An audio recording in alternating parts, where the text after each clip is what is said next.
Bonjour à toi, j'espère que tu vas bien. Alors aujourd'hui, je vais te raconter les différentes erreurs que j'ai commises lorsque j'ai commencé à chercher dans quel domaine j'allais lancer ma boîte. Si c'est la première fois que tu tombes sur une vidéo, je t'invite à regarder le lien en haut à droite. En fait, dans ce lien, j'explique pourquoi je me suis lancée dans l'entrepreneuriat. Par contre, aujourd'hui, on va se concentrer sur un sujet qui concerne tous les entrepreneurs, qui a concerné tous les entrepreneurs qui se sont lancés, qui concernera tous les entrepreneurs qui vont se lancer par la suite. C'est vraiment un sujet de base, c'est au cœur, on y passe tous, et c'est dans quoi je me lance, dans quel domaine. Donc là, aujourd'hui, je vais venir te partager mon expérience sur le sujet et te dire les différentes erreurs et les différentes conclusions que j'en ai tirées. Le but, c'est vraiment que toi, tu gagnes du temps. C'est un petit peu comme j'ai envie de faire un bon gâteau au chocolat. Donc, c'est soit tu t'entraînes et tu fais des tonnes d'essais avant de trouver la bonne recette, soit tu regardes sur Internet, tu trouves déjà des recettes et tu viens l'adapter pour que ce soit vraiment ton gâteau super bon. Là, c'est la même chose. Je te mets à disposition, je te donne des infos, je te donne les conclusions que j'ai tirées de mes expériences pour que toi, derrière, le but, c'est que tu montes plus rapidement ta boîte et que directement, elle soit efficace.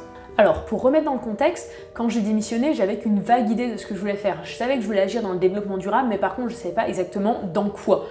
Et donc, j'ai imaginé une idée, en fait, qui était un peu un agrégat d'idées, de choses qui m'intéressaient ou qui allaient pouvoir rapporter de l'argent. J'avais un petit peu cette idée des startups qui sont les startups changent le monde, sont des super-héros, ce qui fait que je me suis directement mis un projet ampleur internationale avec je veux toucher les individus, les entreprises et la société en général, rien que ça.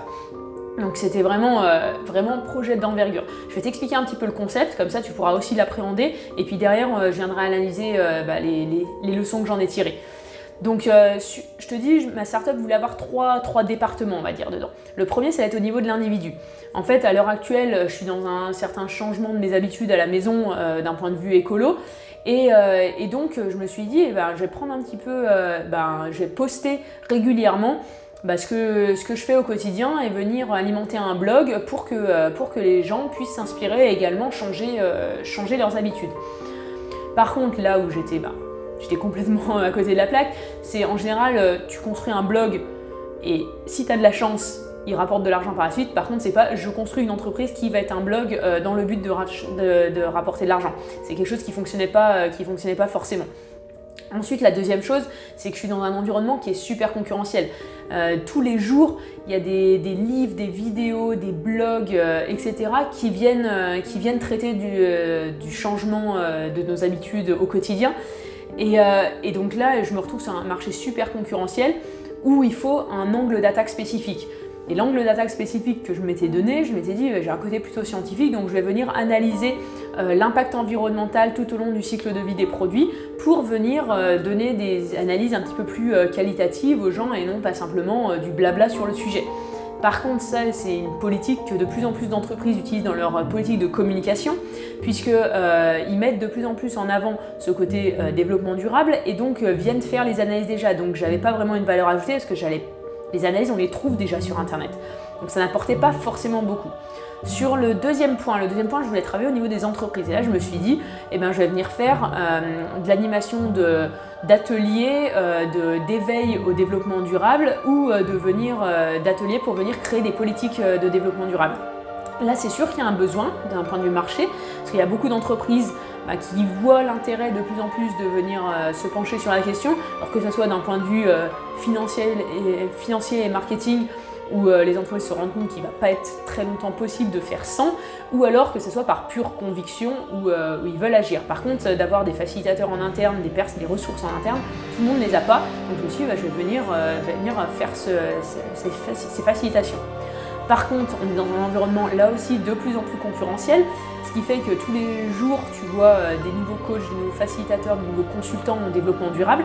Et moi, de mon côté, j'ai mon expérience en entreprise. Par contre, j'ai pas des résultats extraordinaires sur le sujet et j'ai pas de diplôme sur le sujet. Donc en général, quand tu veux te différencier sur un domaine, c'est soit tu as des diplômes, soit tu as une expérience vraiment exceptionnelle ou des résultats exceptionnels.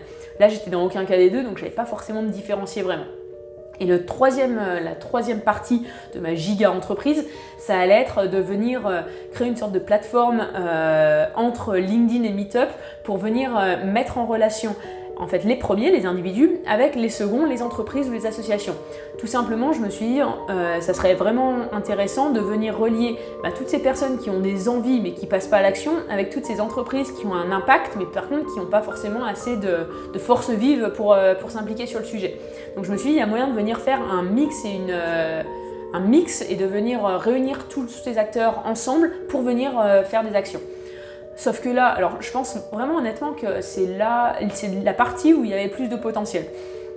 Par contre, je suis pas dans ce cas-là spécifique où je cherche à venir être utile et à venir m'impliquer dans une asso, puisque là à l'heure actuelle je veux monter ma boîte, et je suis pas non plus dans le cas je suis une entreprise et j'ai besoin de monde. Donc je me suis dit, est-ce que je réponds vraiment à un besoin?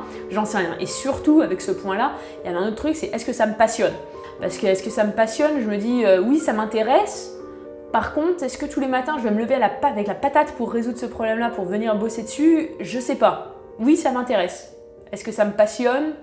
Alors je pense que tu l'as compris, cette idée c'était pas la bonne, je vais pas monter mon business là-dedans, il manquait des tas d'ingrédients pour faire que cette idée ait éventuellement la possibilité d'un jour devenir une startup à succès. Par contre, ce qui est super intéressant, c'est de venir analyser toutes les erreurs que j'ai faites pour derrière venir en tirer des conclusions et venir ne pas les reproduire. Donc il y a plusieurs points qu'on peut retirer de la petite histoire que je t'ai racontée. Le premier point, et je le mets en premier parce que c'est peut-être le seul point positif qu'il y a dans cette histoire, c'est que c'était un projet guidé par du sens. Et ça, c'est quelque chose de super important. Si tu fais quelque chose qui a du sens directement, c'est un projet qui a plus de chances de réussir. Le premier point qui était négatif, on va dire, dans cette expérience, c'est que j'avais pas une problématique ciblée. J'avais pas une problématique claire. Je m'éparpillais dans tous les sens, je me dispersais et au final, alors je voulais répondre à tout le monde, mais sauf que ça fait que j'allais répondre à personne. Et en plus, ça créait un mastodonte qui fait qu'il y avait deux sous-inconvénients. Le premier, c'est que c'était gigantesque et j'allais jamais réussir à le faire toute seule. Et le deuxième, c'est comme j'avais pas une problématique claire, j'avais pas une cible client, une cible utilisateur claire également, ce qui fait que j'allais faire une solution banale mais qui allait pas répondre exactement à un besoin et donc qui avait pas beaucoup de chances d'être à succès. Ensuite, un autre point que j'ai noté par rapport à une expérience, c'est que j'avais pas un avantage concurrentiel spécifique. J'étais dans c'est ce qu'on appelle l'océan rouge en marketing, mais je baignais dans un océan rouge, l'environnement. L'environnement, c'est un sujet qui est de plus en plus à la mode, qui est de plus en plus au centre des préoccupations. Ça, c'est un truc génial, parce que ça veut dire qu'on s'en occupe. Par contre, l'inconvénient, c'est que j'avais pas d'avantage concurrentiel spécifique. J'avais pas le truc qui fait que ma boîte allait avoir un avantage par rapport à l'autre et allait vraiment sortir du lot. Et un point, alors souvent on l'oublie, mais par contre super important, c'est que j'étais pas motivée à 300% par le sujet, parce que je me dispersais, je faisais des trucs, alors ouais, ça je pourrais peut-être un peu gagner d'argent, ouais, ça c'est un truc qui m'intéresse. Au final, j'arrivais pas à réunir le tout ensemble, ce qui fait que j'étais pas motivée à 300% dans ce projet-là. Et on dit souvent que monter une startup, c'est comme courir un marathon, c'est un truc de longue haleine, c'est un truc qui est lent dans la durée. Donc si je suis pas motivée à 300% dès le début, comment je peux être motivée à 300% dans 3 mois, dans 6 mois, dans 1 an, dans 2 ans, le temps que ça fonctionne? C'est impossible. Donc en fait, mon idée, elle partait dans tous les sens, etc. Elle reflétait vraiment l'état d'esprit du moment. Parce que oui, je voulais agir dans le développement durable, mais par contre, je savais pas quoi, quand, comment j'allais me lancer, dans quel domaine, etc. Et cette entreprise, c'était vraiment une idée d'entreprise multicasquette parce que j'avais pas trouvé un bon angle. C'était vraiment l'état d'esprit du moment. Donc au final de tout ce projet Isaac, au final il y a plus qu'un point qui a été gardé, on va dire. Ce point, c'est celui de venir partager mon expérience. Par contre, je ne vais pas partager mon expérience sur le domaine ma transition vers un mode de vie plus écolo. Là, il y a déjà plein de blogs sur le sujet, tu peux aller voir, il y a déjà plein de choses qui sont super qualitatives. Par contre, j'ai choisi de venir partager mon expérience pour les entrepreneurs, pour inviter les gens à venir passer à l'action. C'est ce que je fais là, à l'heure actuelle, en vidéo. Donc le format, c'est pas un blog, c'est plutôt la vidéo. Et par contre, pour ce qui est du business, je suis retournée aux fondamentaux, donc je me suis replongée dans le développement personnel pour venir trouver l'idée de business qui tue et dans laquelle je vais me lancer. Voilà, ça par contre, ça sera le sujet d'une autre vidéo. Donc j'espère que cette vidéo t'a plu. Comme toujours, viens liker en dessous si tu as appris quelque chose, si tu as trouvé ça intéressant. N'hésite pas à t'abonner si c'est toujours pas fait. On se dit à bientôt dans une prochaine vidéo. Salut!